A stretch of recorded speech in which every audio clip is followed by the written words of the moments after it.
vera li l-ostja fiha l-ġisem ta' Kristu? Skont x'fidi tħaddan, uħud mir-reliġjonijiet jemmnu li l-Ewkaristija hija simbolu tal-ġisem ta' Kristu, imma l-Knisja Kattolika temmen li l-ħobs u l-inbit vera jinbidel fil-ġisem u d-dem ta' Kristu u li sija taħt l-ispeċi tal-ħobs kif ukoll taħt l-ispeċi tal-inbit hemm Kristu sħiħ u ħaj li meta titqarben tkun qed tirċievi lil Kristu sħiħ bil-ġisem, bid-dem u bid-divinità tiegħu u li l-ostja issir il-ġisem ta' Kristu meta l-qassis jgħid danu ġismi, danu demmi u għalhekk dak il-ħin in-nies jinżlu għall-kubtejhom. Propjament, x'inhi l-idea li tinżel għall-kubtejk? Sinjal ta' rispett, ġest ta' adorazzjoni jew reverenza lejn is-sagrament. Fil-fatt, il-fidili anka meta jgħaddu quddiem it-tabernaklu jagħmlu ġenuflessjoni. U xi tfisser il-kelma Ewkaristija? Ratt il-ħajr għaliex iċ-ċelebrazzjoni kollha tas-sagrament hija ratt il-ħajr lill-Alla. It-tqarbin jgħidulu wkoll l-ikla tal-mulej, isim tal-ħobs, tifkira tal-passjoni u l-qawmin tal-mulej, sagrifiċċju qaddis, liturġija qaddisa u komunjoni. Fil-fatt, il-Kattoliċi Rumani, l-Anglikani u l-Ortodossi jemmnu li l-Ewkaristija hija parti mill-pjan tal-Alla, tifkira ta' Kristu, mod ta' kif jingħaqdu ma' Kristu u mod ta' ringrazzjament. Għal-kurżità, x'jagħmlu bihom l-ostji żejda? Qabel, wara l-quddiesa, l-Ewkaristija kienet tinżamm f'kaxxa magħluqa għat-tqarbin tal-morda. Imbagħad daħlet l-idea li flok fis-sagristija l-Ewkaristija titpoġġa fuq l-artal għall-qima tal-pubbliku.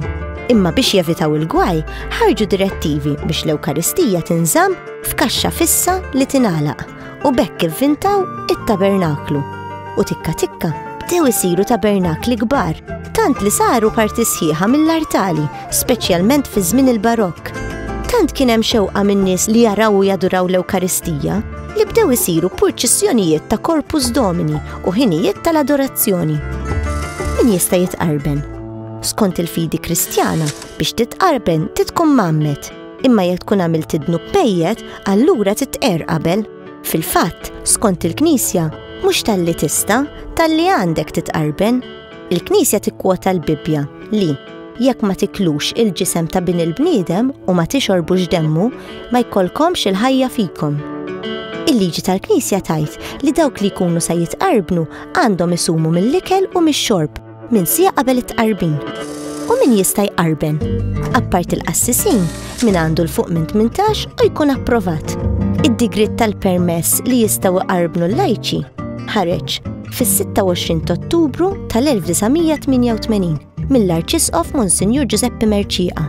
Id-digrit kien semma li min iqarben għandu jkun eżemplari, jilbes diċenti u jattendi kors apposta.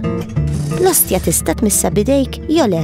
Fil-bidu tal-Knisja, in-nies kienu jirċievu l-Ewkaristija fuq idejhom ix-xellugija u jitqarbnu bil-leminija.